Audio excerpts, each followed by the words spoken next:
Hello everyone, welcome back to Take It Simple. Today, I'll be helping you learn how to download Skype on your device. Watch the video till the end to learn how without skipping it.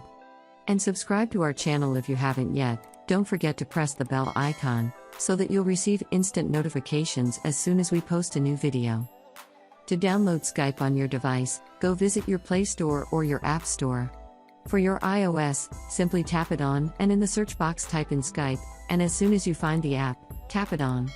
Tap on the install button in order to download and wait for the download to begin. The download process depends upon the speed of your network connection.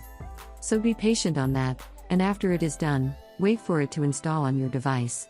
After the installation is complete, you'll see an open button.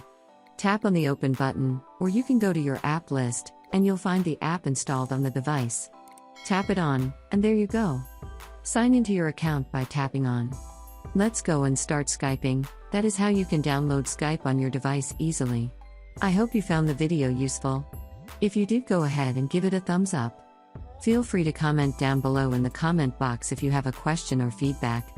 I'll be back soon with more tutorial episodes again. Thank you for watching.